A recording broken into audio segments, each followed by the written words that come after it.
terkait dengan eksistensi para habaib zuriat Rasul. Saat ini sedang terjadi gugat-menggugat. Bagaimana menurut Pak Ustadz? Mohon pencerahannya. Baik, Assalamualaikum warahmatullahi wabarakatuh. Polemik tentang nasab sampai saat ini belum juga berhenti. Bahkan disayangkan melahirkan berbagai macam hal yang sangat tidak produktif. Baik perdebatan yang tidak berujung, konflik di media sosial, diskusi yang tidak terarah. Bahkan belakangan ini kita mulai juga melihat turunan-turunan konflik di media sosial itu ke dunia nyata sampai terlahir tindakan-tindakan yang tidak kita harapkan. Untuk itu, dengan segala kerendahan hati, namun juga diiringi dengan ketegasan yang penuh, saya menyarankan dan menghimbau kepada seluruh pihak untuk menghentikan seluruh polemik, diskusi, perdebatan terkait dengan nasab ini, karena kita sangat menimbang dampaknya, akibatnya, dan tentu kita semua khususnya para ulama, para kiai, para ustadz sangat memahami tentang tuntunan agama kita. Bagaimana menghadirkan nilai-nilai keutamaan dalam menjaga kerukunan, islah, menjaga maqasid syariah yang 5 aspek itu. Dan tentu kita juga memahami untuk menyelesaikan satu persoalan ada tempat-tempatnya yang tertentu. Untuk itu, bila pun kita bagi dua persoalan ini, ada persoalan yang terkait dengan ranah ilmiah, ada baiknya kita selesaikan dengan cara-cara yang ilmiah, sebagaimana kita telah terbiasa dengan itu semua, khususnya dalam pembahasan-pembahasan fikih. Saya sarankan akan lebih baik bila di sini seperti MUI menjadi wadah misalnya, wadah yang baik untuk menguji berbagai macam masalah-masalah yang diajukan, khususnya terkait dengan polemik nasab ini. Silahkan diujikan di tempat yang baik. Tentu tidak bisa disebut sebuah pemikiran yang komprehensif, apakah itu namanya tesis atau yang lainnya, kalau belum diuji. Ya, untuk itu ada baiknya hal-hal yang dipersoalkan, baik itu pihak penyoal ataupun juga yang disoal, lalu duduk di situ sebagai penengah para ulama-ulama untuk menilai dengan standar-standar keilmuan yang memang pakemnya telah kita ketahui bersama, sistematikanya juga telah disusun oleh para ulama, telah kita ketahui. Tentu membahas ilmu nasab, ya kita turunkan dengan turunan sistematika ilmu nasabnya. Bila yang disoal nasab, tentu yang dibahas dengan pendekatan ilmu nasab. Bila disoal masalah yang lain, tentu pendekatannya dengan kodifikasi ilmu-ilmu yang telah ada dan dihadirkan oleh para ulama. Nah, saya kira dengan metodologi seperti itu secara ilmiah itu sangat mudah didudukkan, sangat bisa didiskusikan, sehingga tidak menjadi liar. Setiap orang bisa bikin acara, yang satu buat podcast, yang satu membuat tayangan tertentu, sehingga benturannya terasa sampai di akar masyarakat, saling berbalas komentar yang tidak menemukan titik temu, dan ini terasa sangat mengganggu. Bila memang yang disoal ini masalah perilaku, masalah etika, tentu kita harus pisahkan. Nasab hal tersendiri, penyimpangan dari perilaku adalah hal tersendiri. Tentu bila ada yang menyoal, ini menjadi catatan secara internal.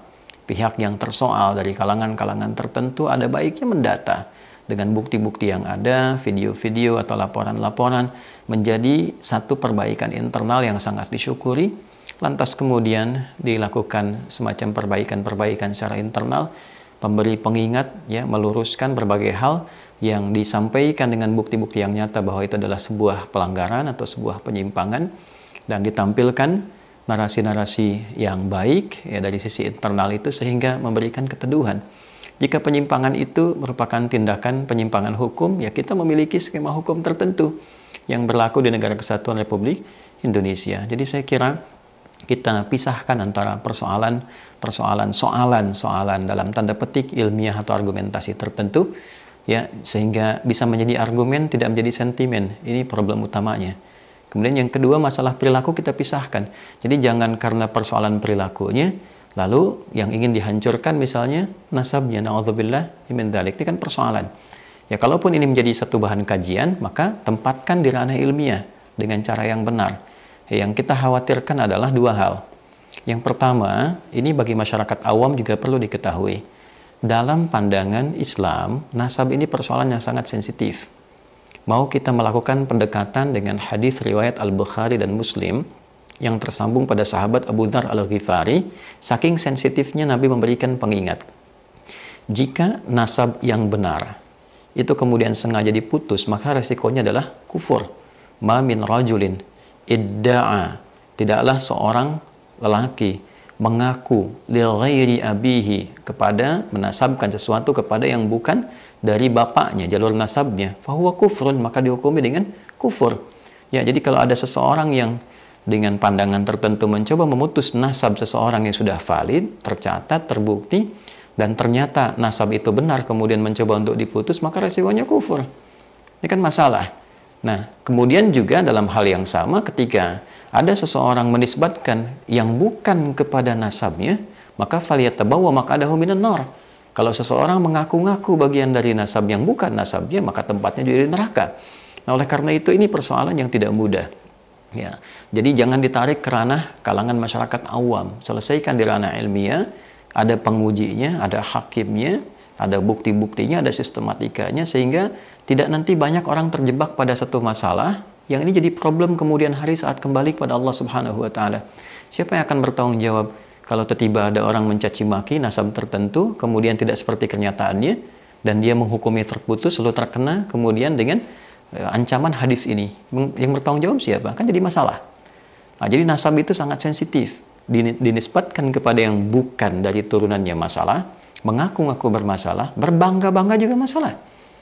Ya, kita ketahui bersama dalam hadis riwayat Abdullah bin Abbas radhiyallahu taala anhuma, hadis riwayat Muslim, ketika seseorang menjelang sholat berbangga-bangga dengan nasabnya, dengan kakeknya. Ya, satu mengatakan kakeknya ini, satu mengatakan kakeknya ini, maka Nabi merespon dalam doa tidak itu. Ya, sami Allah liman hamida rabbana walakal hamd, sampai ke ujungnya, wala yanfa'u dzal jaddi minkal jadd. Ya, tidak ada yang lebih unggul, kakeknya si fulan atau kakeknya si fulan. Ini memberikan kesan bahwa nasab itu pada akhirnya di hadapan Allah, ya, keseluruhannya itu akan sirna seluruhnya, kecuali amal saleh kita, kecuali nilai-nilai kebaikan kita. Ya, nah inilah poin-poin yang barangkali penting menjadi catatan. Tetap penghormatan itu mesti ada. Ya, kepada siapapun kita diajarkan untuk saling menghormati, dan kita telah khatam dengan itu semua. Ya, jangan kita hanya mengambil dalil inna akramakum indallahi atqakum. Ya, yang paling mulia adalah ketakwaannya di hadapan Allah. Nah, di antara nilai takwa itu adalah menghormati orang lain. Di antara takwa itu menyambung silaturahim. Ya ayyuhan nasu taqu rabbakumul ladzi khalaqakum min nafsin wahidah wa khalaqa minha zawjaha wa batha minhuma rijalan katsiran wa nisaa'a wattaqullaha alladzi tasaaluna bihi wal arham. Jelas ayatnya. Ini ayat pertama. Hai semua manusia, tingkatkan takwamu kepada Allah, Rabb yang menciptakan engkau dari bapak yang satu. Kemudian ada istrinya jadi ibu kalian, ada Adam, ada Hawa, menyebar jadi keturunan, ada laki-laki, ada perempuan. Bertakwalah kepada Allah yang dengan itu kalian meminta untuk menyambung silaturahim. Jadi menyambung silaturahim, saling menghormati, saling menghargai dengan siapapun, bagian dari takwa. Nah, ini kan agak miris, kita mengambil narasi takwa untuk mengatakan yang paling tinggi di hadapan Allah adalah ketakwaannya. Tapi saat yang bersamaan juga ada sifat untuk mencela orang lain, mencela nasab orang lain. Ini bukan sesuatu yang proporsional. Jadi mari sekali lagi, saya tidak menjadi pribadi yang lebih baik dibandingkan dengan masyarakat pada umumnya. Kita semua punya kekurangan, punya kesalahan, punya celah, itu pasti. Tapi akan lebih baik bila kita dudukkan itu semua menjadi sebuah energi untuk saling menguatkan, membangun silaturahim. Alhamdulillah, dengan adanya dan Allah izinkan isu ini terangkat, tentu kita akan punya banyak hikmah. Hikmah yang selama ini tidak bisa kita dapatkan. Di antaranya apa? Hubungan silaturahim antara habaib dengan generasi yang wali songo, Masya Allah.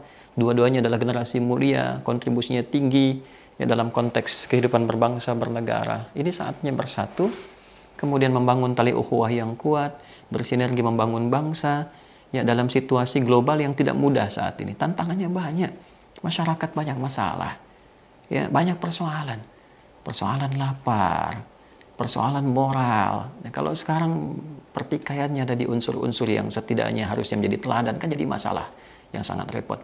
Oleh karena itu saya ingin mengembalikan sekali lagi bahwa mari kita bedakan persoalan nasab ini dengan persoalan perilaku. Ya, kalau memang ada perilaku yang menyimpang, maka kita tempatkan tempat persoalan etik, persoalan moral diperbaiki, internalnya diperbaiki.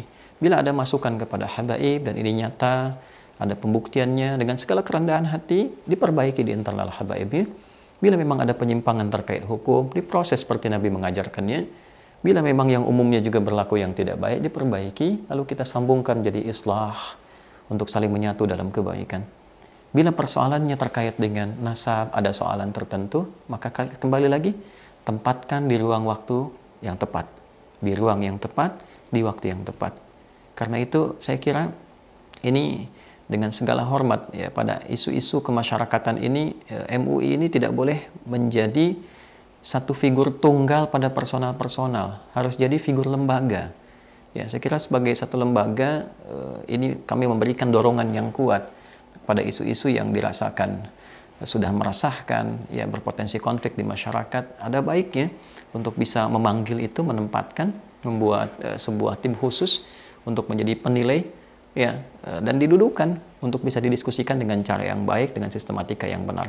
Ini sudah tidak produktif, ya, apalagi juga sudah mulai muncul komentar dari ulama-ulama dari luar, baik yang diinfokan, membawa komentar. Ini bukan hal yang baik dari sudut pandang manapun. Maafkan saya, tidak ada maksud apapun kecuali untuk menyayangi semuanya. Saya menyayangi seluruhnya, Wali Songo saya sayangi, habaib saya sayangi, para ustadz, para kiai semuanya.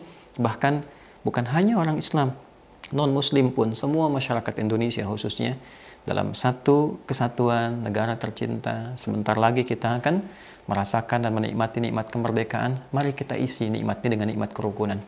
Nikmat sila ketiga, persatuan Indonesia. Semua bersatu, semua bersinergi membangun negeri, tepikan yang kurang baik, mulai berbenah menjadi lebih baik, dan semoga Allah mengampuni kita semua dan menyatukan dalam satu barisan di bawah panji umat Nabi Muhammad SAW yang kita rindukan dan kita cintai.